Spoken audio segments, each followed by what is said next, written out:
Rusiyanın NATO ilə sərhəd olan regionundayıq. Bura dünyanın şimal qütb dairəsindən yuxarıda yerləşən ən böyük şəhəri Murmanskdır. Murmanskdan Norveç ilə sərhədə qədər olan məsafə 215 kilometr, digər NATO ölkəsi Finlandiya ilə sərhədə qədər olan məsafə isə 250 kilometrdir. Ötən əsrin 16-17-ci illərində salınan bu şəhər ilk olaraq Romanovna Murmani adlandırılıb. Murmansk sözünün Skandinaviya dillərində şimal adamı mənasını verən Norman sözündən yarandığı bildirilir. Tarixçilər bildirirlər ki, Rusiyalılar Norveçləri Murmanlar adlandırıblar. Sahillərini Barents dənizi və Kola körfəzinin sularının yuduğu Murmansk həm də Rusiyanın ən böyük liman şəhərlərindən biridir. Murmansk Rusiyanın Arktika regionunda şimal qütb dairəsindən yuxarıda yerləşən donmayan yeganə liman hesab olunur. Məhz bu özəlliyi sayəsində Murmansk il boyu gəmiçilik üçün əlverişlidir. Bu da onu digər limanlardan fərqləndirir. Regionda mayın 22-sindən iyulun 22-sinə dək qütb günləri, dekabrın 2-sindən yanvarın 11-nə dək qütb gecələri müşahidə olunur. Qışda Murmansk sakinləri demək olar ki, günəş işığına həsrət qalırlar. Bu da əhalidə D vitamini çatışmazlığına səbəb olur. Ona görə də əhali tez-tez xəstəlikdən əziyyət çəkir. Bu səbəbdən 2024-cü ildən Murmanskda vitaminləşdirmə proqramı həyata keçirilir. Proqram çərçivəsində insanlardan qan analizi götürülür. Çatışmazlıq müəyyən olunarsa, həmin şəxsə pulsuz D vitamininin bioloji əlavəsi verilir. Vilayətdə 23 müayinə məntəqəsi fəaliyyət göstərir. Artıq 82 mindən çox sakin müayinə olunub. Onların 72%-dən çoxunda D vitamini çatışmazlığı aşkarlanıb. Vitaminləşdirmə proqramı sayəsində 36% insanda D vitamini səviyyəsi normala dönüb. Günəşli günlərin sayının az olması və sosial-iqtisadi çətinlik regiondan əhalinin kütləvi sürətdə axın etməsinə səbəb olub.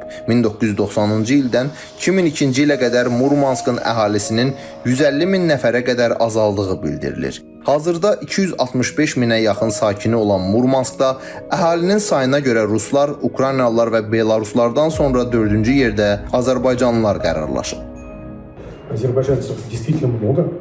Həqiqətən də Azərbaycanlılar burada çoxdular.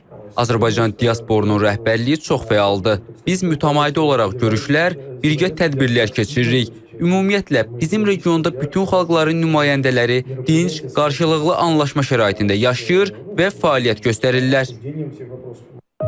Vilayətin 2030-cu ilə qədər strateji inkişaf planı şimalda yaşayın adlanır. Şimal deyəndə isə təbii ki, ağla ilk Arktika gəlir.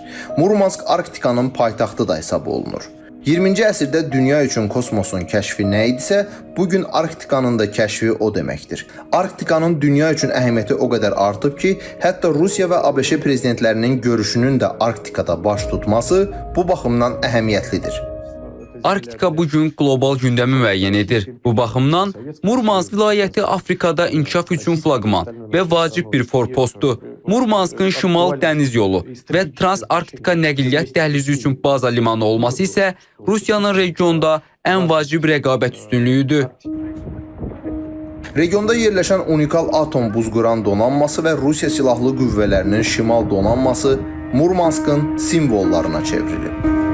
Gördüyünüz Lenin adlı bu nəhəng gəmi dünyada nüvə enerjisi ilə işləyən ilk yerüstü buzquran gəmidir. 1957-ci ildə inşa olunan bu gəmi 1959-cu ildən suya buraxılıb və 1989-cu ilə qədər şimal dəniz marşrutuna xidmət göstərib və Rusiyanın Arktika regionunda fasiləsiz naviqasiyanı təmin edib. Gəmi 1989-cu ildən bugünə kimi muzey kimi fəaliyyət göstərir. 30 illik xidməti dövründə 654 min dəniz milindən çox məsafə qət edən və 3740 su nəqliyyatına yol göstərən bu gəmi 13 mərtəbədən ibarətdir. Hazırda Murmansk dəniz vağzalının sahilində dayanan buzqıran soyuq müharibə dövrünün simvollarından biri sayılır.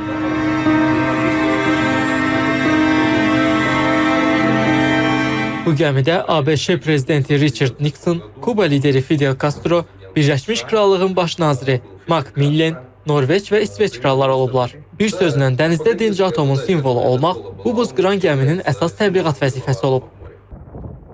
Rusiya 40-dan çox atom buzqıran gəmisinə sahibdir. Bu sahədə şimal qonşumuz dünyada birincidir. Şimal-qərbdən Norveç, cənubdan isə Finlandiya ilə həmsərhəd olması Murmanskı Rusiyanın hərbi strateji cəhətdən mühüm əhəmiyyət kəsb edən regionuna çevirib. Məhz bu səbəbdəndir ki, Murmanskdan 25 kilometr məsafədə Rusiyanın hərbi dəniz donanmasının əsas qərargahı Severomorsk şəhəri yerləşir.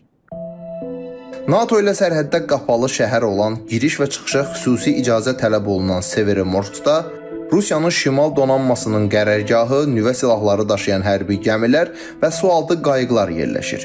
Severomorsk Rusiyanın şimal donanmasının paytaxtı hesab olunur.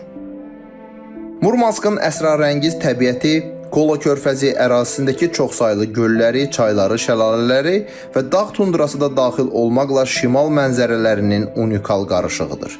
Regiona yerli və xarici turistləri cəlb edən isə ilin sentyabr və mart ayları aralığında daha yaxşı şəkildə görünən qütb işıqlarıdır. Murmanskda səmada rəqs edən rəngli işıqları görmək üçün ən yaxşı vaxt axşam saat 22-dən gecə saat 3-ə qədər olan zaman aralığıdır. Fərid Əkbərov, İTV Xəbər, Murmansk.